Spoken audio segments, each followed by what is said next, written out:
प्रिय मित्रों, भविष्य दर्शन चैनल में आपका हार्दिक स्वागत है। भविष्य दर्शन चैनल आपके लिए लेकर आ रहा है कुंडली में नवग्रहों से विचारणीय योग्य बातें। आज इसी संदर्भ में हम बात करते हैं केतु से विचार करने योग्य बातें। ज्योतिष शास्त्र के अद्भुत ग्रंथ उत्तर कालामृत पर आधारित केतु से किन किन बातों का हमें विचार करना चाहिए, आज इसी पर चर्चा करेंगे।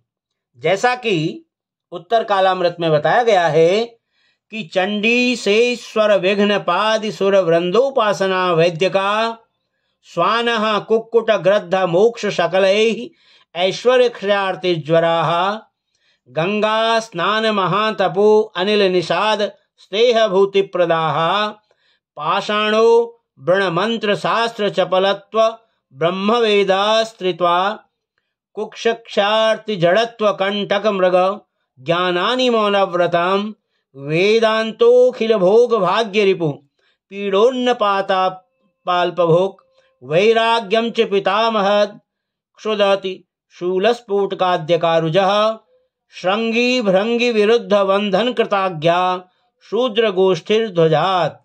अर्थात किन किन बातों का हमें कुंडली में केतु से विचार करना चाहिए।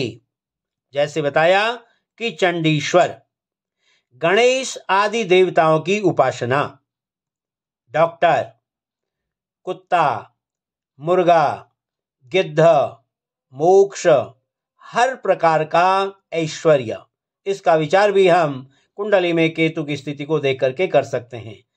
जीवन में क्षय रोग की स्थिति, पीड़ा, ज्वर की स्थिति, गंगा स्नान, महान तप, स्नेह, संपदा का प्रदान, पत्थर, घाव, मंत्र शास्त्र, चंचलता, ब्रह्म ज्ञान, आंख का दर्द, अज्ञानता, कांटा, मृग, आत्मज्ञान, मौन व्रत, वेदांत, सब प्रकार की भोग सामग्री, भाग्य, शत्रुओं से पीड़ा, फोड़े फुंसी, सींगों वाले पशु, शिव के दास, बंधन की आज्ञा का रोकना, शूद्र सभा तथा ध्वज आदि का जो विचार है वो हम केतु की स्थिति से कर सकते हैं।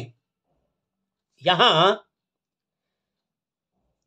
जैसे आपको बताया कि शनि जो है, राहु जो था वो शनि का छायाग्रह है, और ठीक उसी प्रकार से केतु को भी हम एक छायाग्रह मानते हैं।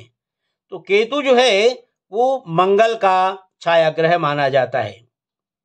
तो केतु जो है अपना छायात्मक प्रभाव रखते हुए भी जब स्वतंत्र रूप से कुंडली में कार्य करते हुए पाया जाता है तो यह मंगल की भांति कार्य करता है। इसीलिए इसको हम केतु को मंगल का ही जो है छायाग्रह मानते हैं।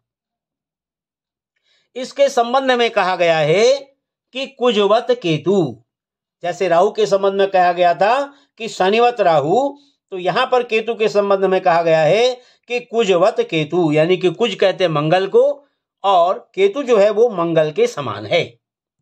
मंगल की भांति ही यह ग्रह भी अपनी युति में तथा दृष्टि के प्रभाव में आने वाले पदार्थों को चोट अथवा क्षति पहुंचाता है। जैसे मंगल जो है अपने युति में और अपनी दृष्टि के प्रभाव से जो है चोट अथवा क्षति पहुंचाता है, ठीक उसी प्रकार से केतु भी मंगल की भांति अपनी युति या दृष्टि के प्रभाव में आने वाले पदार्थों को चोट अथवा क्षति पहुंचाता है। मंगल की भांति यह भी तीव्र है, बुद्धि में भी और प्रभाव में भी, दोनों में जो है बिल्कुल उसी प्रकार से मंगल के से गुणों को लिया हुआ है। केतु शब्द जो है वो वेद आदि शास्त्रों में झंडे के अर्थ में भी पाया जाता है। केतु को हम ध्वज भी कहते हैं, झंडा भी कहते हैं। झंडा जो है वो ऊंचाई का या उच्चता का, महानता के प्राचुर्य का, उत्कृष्टता का प्रतीक है। इसलिए केतु भी अपने भीतर उत्कृष्टता आदि गुण रखता है केतु का, जैसे कि हम उसके नाम से जो है उसकी सार्थकता को सिद्ध कर सकते हैं। इसलिए इन उत्कृष्ट गुणों की अभिव्यक्ति उस समय दृष्टिगोचर होती है जब केतु किसी स्वक्षेत्री शुभ ग्रह के साथ स्थित हो। किसी भी यदि स्वक्षेत्री शुभ ग्रह के साथ यदि केतु स्थित होगा तो केतु जो है अपने उच्च के फल यानी उसी ग्रह के अनुसार उनके गुणों में जो है और वृद्धि कर देता है। प्रायः हमने ये देखा है कि लखपतियों की कुंडली में यह स्वक्षेत्री शुक्र आदि शुभ ग्रहों के साथ धन आदि आर्थिक भाव में स्थित होता हुआ पाया जाता है। यानी जैसे शुक्र जो है धन का कारक है और सुख ऐश्वर्य भोग का कारक है, और शुक्र जो है कुंडली में स्वग्रही हो या उच्च का हो और वहां पर यदि केतु भी इसके साथ बैठ जाए तो ये जो है उसके गुणों को और बढ़ा देता है। इस प्रकार से जो है केतु अपने आप में शुभ फल देने वाला बन जाता है। हिटलर आदि योद्धाओं की कुंडली में यह शौर्य स्थान यानी शौर्य स्थान है हमारा पराक्रम का तीसरा स्थान, तो यहां पर जो है ये तृतीय में स्वक्षेत्री गुरु के साथ पाया जाता है। अब स्वक्षेत्री गुरु यदि तृतीय भाव में होगा और उस पर केतु जो है उसके साथ बैठा हुआ होगा तो निश्चित रूप से जो है वो जातक की पराक्रम में वृद्धि करेगा। तो खास तौर पर जो ऐसे पराक्रमी हुए हैं उनकी कुंडली में इस प्रकार का योग बन जाता है। जवाहरलाल आदि उन व्यक्तियों की कुंडली में जिनको महानतम शत्रुओं का सामना करना पड़ा, यह ग्रह स्वक्षेत्री गुरु के साथ षष्ठ स्थान में मिलता है, क्योंकि ये शत्रु स्थान है हमारा, रोग का घर है, शत्रु स्थान का घर है। और यहाँ पर जो है ऐसे जो महान लोग हैं जिनका शत्रुओं के साथ जिनको अत्यंत अपना सामना करना पड़ा, तो यहाँ पर स्वक्षेत्री गुरु के साथ यदि केतु की स्थिति होगी तो ऐसा ही फल जो है वो उस ग्रह के साथ अपना प्रभाव डाल देता है। तो कुल मिलाकर हम ये कह सकते हैं कि केतु जो है जब स्वग्रही शुभ ग्रहों के साथ बैठ जाता है तो उनके फलों में वृद्धि करता रहता है। यानी केतु जो है वो हमेशा राहु का उलट है। केतु शुभता में इतना उच्च है कि यह मोक्ष का कारक भी माना गया है।